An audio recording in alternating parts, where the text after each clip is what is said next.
বিসমিল্লাহির রহমানির রহিম। হাদিস শরীফে এসেছে, ইমানের ৭৭টি শাখা প্রশাখা রয়েছে।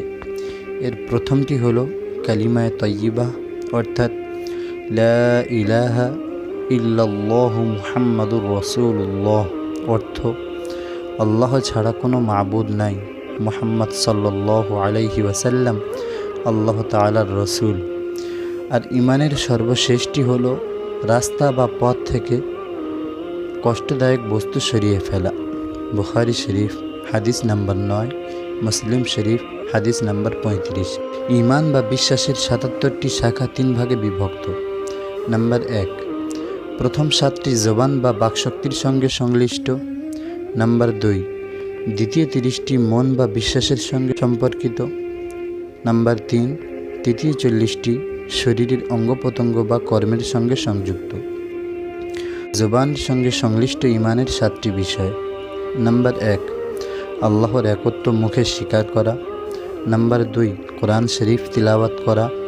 নাম্বার 3, দ্বীনি ইলম শিক্ষা করা। নাম্বার 4, দ্বীনি ইলম শিক্ষা দেওয়া ও দ্বীনের প্রচার করা। নাম্বার 5, দোয়া করা, অর্থাৎ নিজের ও অন্যের কল্যাণ কামনা করা। নাম্বার 6, জিকির করা, অর্থাৎ আল্লাহর গুণাবলী আলোচনা করা। স্থানকাল পাত্র ও বিষয় নির্ধারিত সুনির্দিষ্ট মাসনুন দোয়াসমূহ পাঠ করা। নাম্বার 7, বাহুল্য কথাবার্তা বলা ও শোনা থেকে বিরত থাকা। মনের সঙ্গে সম্পর্কিত ইমানের 30টি বিষয়। নাম্বার 1, আল্লাহর প্রতি বিশ্বাস। নাম্বার 2, আল্লাহ ছাড়া অন্য সব কিছু তারই সৃষ্টি, এই বিশ্বাস। নাম্বার 3, ফেরেশতাদের অস্তিত্বের প্রতি বিশ্বাস। নাম্বার 4, আসমানি কিতাবসমূহের বিশ্বাস। নাম্বার 5, সব নবী রসুলের প্রতি বিশ্বাস। নাম্বার 6, ভালো মন্দ তাকদীরের উপরে বিশ্বাস। নাম্বার 7, কিয়ামত ও বিচার দিবসের প্রতি বিশ্বাস। নাম্বার 8, জান্নাত বা বেহেশতের প্রতি বিশ্বাস। নাম্বার 9, জাহান্নাম বা দোজখের প্রতি বিশ্বাস। নাম্বার 10, আল্লাহর প্রতি ভক্তি ও মুহাব্বত। নাম্বার 11, আল্লাহর সন্তুষ্টির জন্য অন্যের প্রতি ভালোবাসা। নাম্বার 12, মহানবী সাল্লাল্লাহু আলাইহি ওয়াসাল্লামকে ভালোবাসা ও শ্রদ্ধা করা। নাম্বার 13, সব কাজে রসুল সাল্লাল্লাহু আলাইহি ওয়াসাল্লামের সুন্নতের অনুসরণ করা। নাম্বার 14, যে কোনো কাজ ইখলাসের সঙ্গে আল্লাহর সন্তুষ্টির উদ্দেশ্যে করা। নাম্বার 15, রিয়া ও মুনাফিকি পরিত্যাগ করা। নাম্বার 16, সর্বক্ষণ অন্তরে আল্লাহর ভয় রাখা। নাম্বার 17, আল্লাহর রহমতের আশা রাখা। নাম্বার 18, কখনও কোনো গুনাহের কাজ হয়ে গেলে সঙ্গে সঙ্গেই তওবা করা।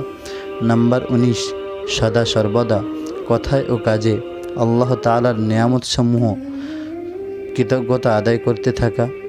নাম্বার 20, বৈধ ওয়াদা পালন করা। নাম্বার 21, কামরিপুকে নিয়ন্ত্রণ করা। নাম্বার 22, বিপদে ধৈর্য ধারণ করা। নাম্বার 23, আল্লাহ তাআলা যখন যে অবস্থায় রাখেন তাতে সন্তুষ্ট থাকা। নাম্বার 24, বিনয়ী হওয়া। নাম্বার 25, বড়দের সম্মান ও ছোটদের স্নেহ করা। নাম্বার 26, গর্ব ও অহংকার পরিত্যাগ করা। নাম্বার 27, হিংসা বিদ্বেষ পরিহার করা। নাম্বার 28, রাগ ক্রোধ দমন করা, কারোর সঙ্গে মনোমালিন্য না রাখা। নাম্বার 29, দুনিয়ার ধনসম্পদের মহাব্বত না রাখা। নাম্বার 30, লজ্জা থাকা। কর্মের সঙ্গে সংযুক্ত ইমানের 40টি বিষয়। নাম্বার 1, পাক পবিত্র ও পরিষ্কার পরিচ্ছন্ন থাকা। নাম্বার 2, সতর ঢাকা। নাম্বার 3, নামাজ পড়া। নাম্বার 4, যাকাত উশুর ও সদকায়ে ফিতির এবং দান দক্ষিণা প্রদান করা। নাম্বার 5, দাস দাসীকে মুক্তি দেওয়া। নাম্বার 6, দানশীল বা উদার মনের অধিকারী হওয়া। নাম্বার 7, কোরআন হাদিস ফিকাহ শিক্ষা করা ও শিক্ষা দেওয়ার ব্যবস্থা করা। নাম্বার 8, রোজা রাখা। রমজানের শেষ 10 দিন ইতিকাফ করা ও শবে কদরের তালাশ করা। নাম্বার 9, হজ করা। নাম্বার 10, হিজরত করা। যে দেশে বা যে সমাজে থেকে দিন ইমান রক্ষা করা যায় না, সেই দেশ বা সমাজ ত্যাগ করে অন্যত্র চলে যাওয়া বা পরিবর্তনের চেষ্টা করা। নাম্বার 11, আল্লাহর ওয়াস্তে মানত করলে তা পূর্ণ করা। নাম্বার 12, আল্লাহর নামে কোনো জায়েজ কাজে কসম করলে তা পূরণ করা। নাম্বার 13, আল্লাহর নামে কসম করে তা ভঙ্গ করলে তার কাফফারা আদায় করা। নাজায়েজ কাজের কসম করলেও তা ভঙ্গ করে কাফফারা আদায় করা। নাম্বার 14, কামরিপু প্রবল হলে বিবাহ করা। নাম্বার 15, স্ত্রী, সন্তান, সন্ততি, পরিবার পরিজন ও অধীনদের হক আদায় করা। নাম্বার 16, সন্তান প্রতিপালন করা এবং তাদের দ্বীনি ইলম শিক্ষা দেওয়া। নাম্বার 17, আত্মীয় স্বজনের হক প্রদান করা এবং তাদের সঙ্গে সৎ আচরণ করা। নাম্বার 18, আল্লাহর হুকুমের বিপরীত নয় এমন সব বিষয়ে মনিবের মালিকের অনুগত থাকা। নাম্বার 19, জায়েজ ও হালাল বিষয়ে উস্তাদ, পীর, মুরব্বীদের অনুগত থাকা। নাম্বার 20, মা বাবার সঙ্গে সৎ আচরণ করা। নাম্বার 21, চাকর বাকর, কর্মচারী ও অধীনদের প্রতি সদাই ব্যবহার করা। নাম্বার 22, নেতৃবৃন্দ ও দায়িত্বশীলদের ন্যায়পরায়ণ ও দয়ালু হওয়া। নাম্বার 23, আহলুস সুন্নাহ ওয়াল জামায়াতের অন্তর্ভুক্ত থাকা। নাম্বার 24, পরোপকার ও মানব কল্যাণে নিয়োজিত থাকা। নাম্বার 25, দায়িত্বশীলদের বৈধ নির্দেশ পালন করা।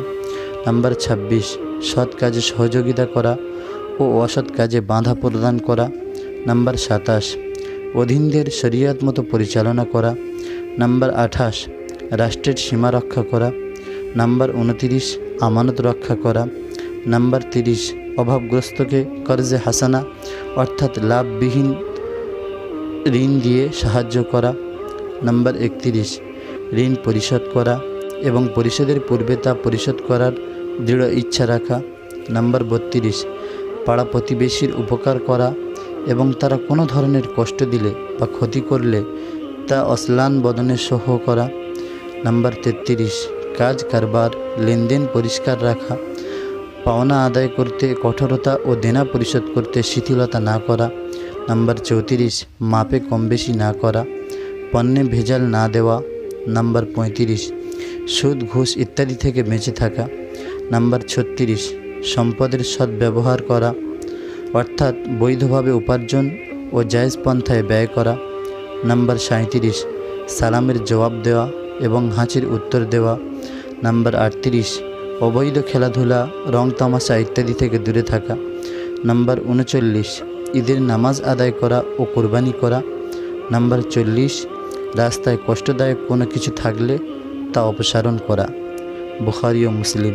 আল্লাহ তাআলা আমাদের প্রত্যেককে আমল করার তৌফিক দান করুন।